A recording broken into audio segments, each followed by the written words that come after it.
Rahayu, Rahayu, Rahayu.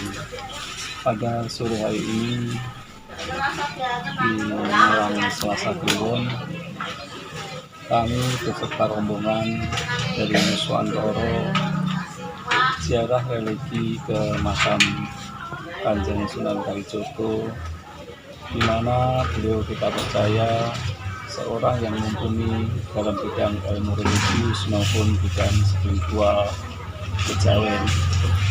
Dalam kunjungan ini kami akan menggali lebih dalam siapa sebenarnya Sunan Kalijogo dan apa saja pesan-pesan yang ditinggalkan untuk kita semua demi kemajuan Nuswantoro, sehingga saat ini kami berusaha untuk bisa bertemu dengan beliau dan semoga beliau tidak keberatan untuk menemui tim kami semua, sehingga kami bisa mendapatkan informasi lebih jauh tentang Sunan Kalijogo dan pesan-pesan yang disampaikan untuk Nuswantoro. Terima kasih. Rahayu.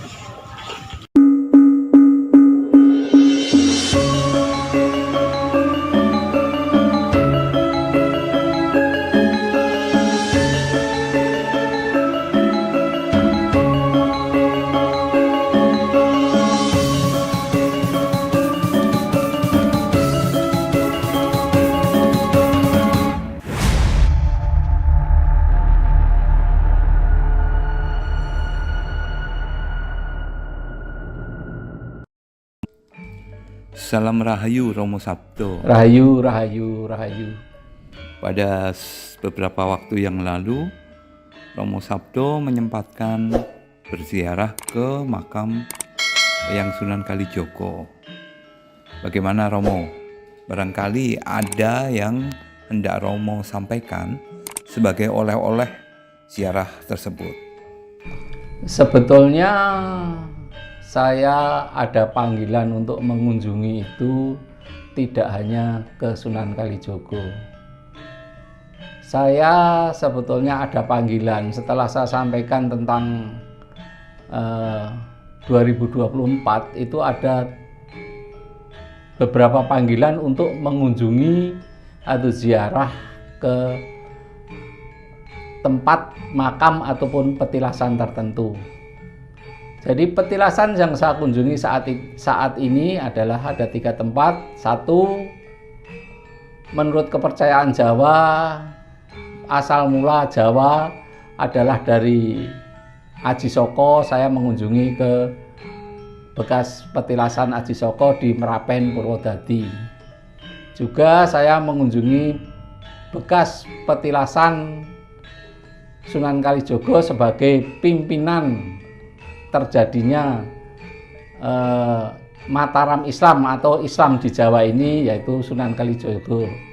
Panggilan ketiga yang menampakkan diri kepada saya adalah Kanjeng Pangeran Sambernowo dan Bapak Soeharto sebetulnya di Mangadeg. Nah, saat ini Bopo menanyakan soal kunjungan saya, ziarah saya ke tempat Sunan Kalijogo. Sunan Kalijogo kita percaya bahwa berdirinya Mataram Islam itu adalah inspirasi Sunan Kalijogo, di mana waktu itu adalah terjadi triks antara Sunan Kudus yang ingin menjadi sultan pengganti Sultan Trenggono, itu adalah Aryo Penangsang dari Jipang, tetapi Sunan Kalijogo menginginkan pengganti Sultan Trenggono adalah Panembahan Senopati. Dan memang yang terjadi adalah Panembahan Senopati pengganti Hadiwijoyo Sultan Pajang yang akhirnya menjadi Mataram Islam pertama di Kota Gede, Yogyakarta. Nah, saya sangat mengunjungi Sunan Kalijogo. Beliau memang menerima dengan baik. Saya bertemu Sunan Kalijogo bukan seorang yang ganteng seperti di foto-foto yang ada di Wali Songo itu, tapi Sunan Kalijogo yang sudah sepuh. Begitu bijaksana, begitu ya waskita.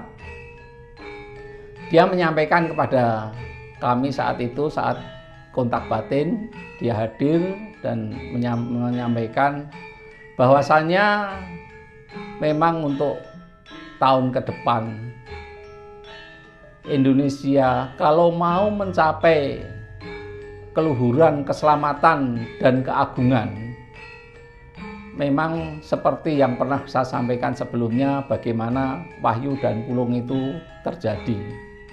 Dan Sunan Kalijogo menyampaikan bahwa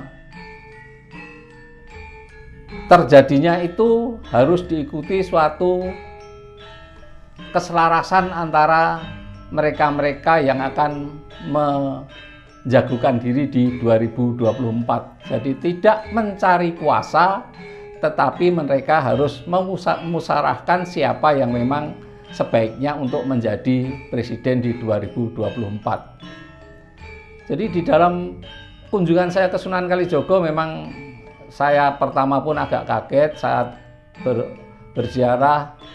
Saya merasakan kok baunya wangi melati. Seingat saya kalau bau wangi melati adalah akan ketemu Kanjeng Ibu Ratu Kidul. Tetapi memang akhirnya bau seperti melati dan bunga kantil, saya yakin ya Sunan Kalijogo yang hadir.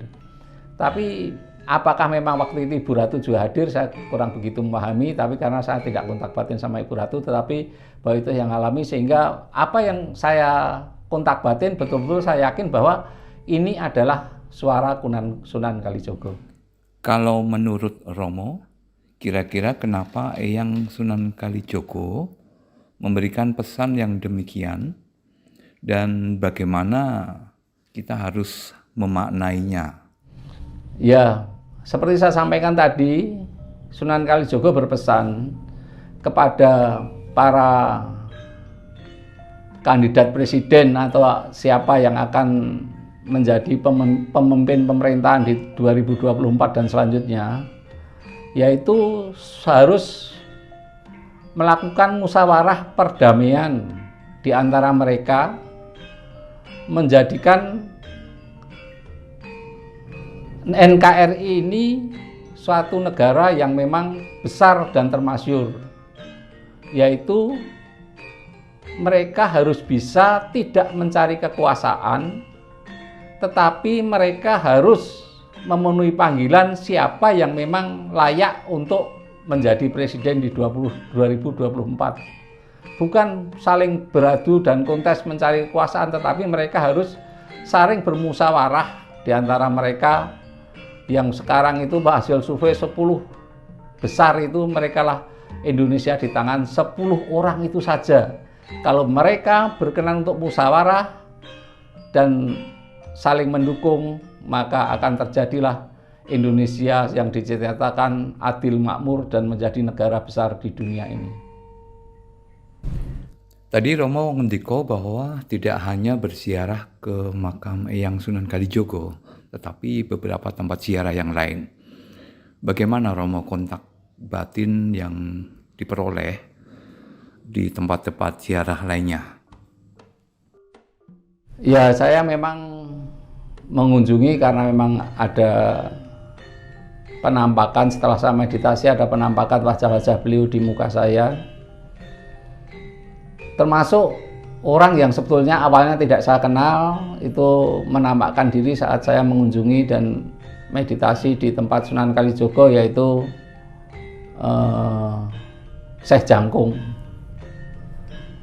Saya ke Syekh Jangkung dan saya bertemu di sana. Syekh Jangkung itu pertemuan saya karena saya baru pertama kali, penglihatan saya Syekh Jangkung adalah, maaf aja, seperti saudara kita Reok Ponorogo perawakannya.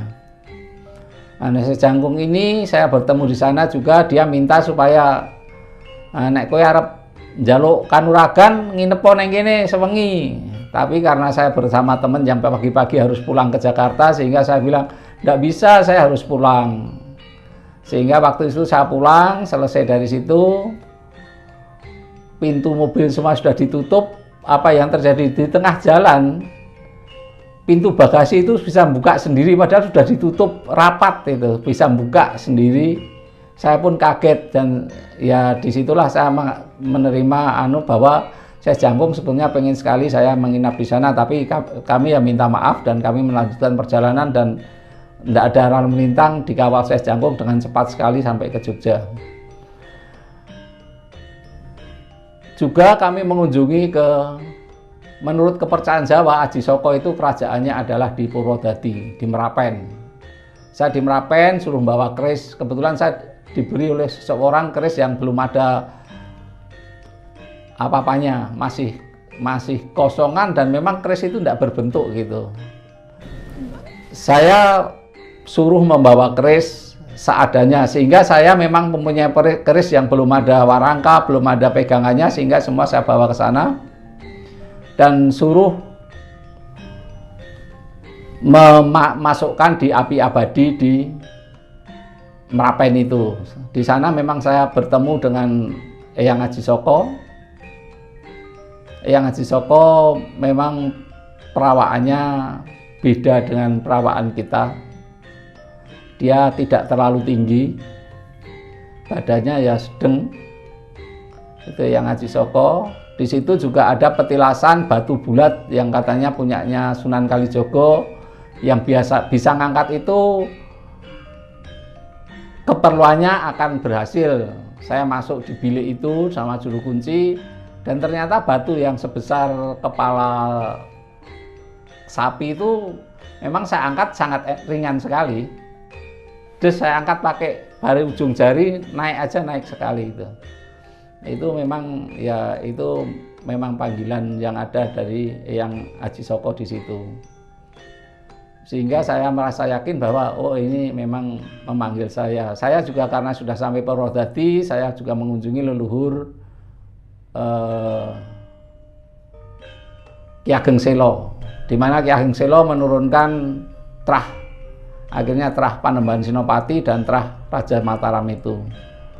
Dia juga sangat senang sekali kita kunjungi dan dia merestui semoga apa yang disampaikan Sunan Kalijogo terjadi seperti hal tersebut. Akhirnya yang terakhir saya mengunjungi ke Mangadeg. Di Mangadeg tiba-tiba mau berangkat disuruh pesan bahwa degan hijau, saya membawa degan hijau juga. Sampai sana setelah berdoa, setelah ada cahaya dari sana, timbul cahaya di kegelapan malam itu. Walaupun ada listrik tapi cahaya itu tetap tampak, suruh minum airnya itu. Terus akhirnya saya juga ke makam Pak Harto karena memang Pak Harto selalu menampakkan di muka saya. Saya juga ke sana dan semua keris saya bawa, walaupun hanya lot 7 saya bawa ke sana ke Pak Harto. Akhirnya di Pak Harto itu suruh bawa isi daripada tongkat komando. Saya bawa 2 isi tongkat komando, saya bawa ke sana.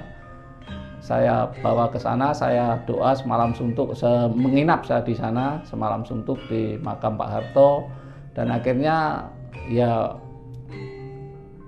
Pak Harto tidak hadir, tapi selalu bayangan wajahnya itu selalu di muka saya, suruh bawa tongkat komando itu untuk diberikan siapa besok yang akan menjadi calon presiden.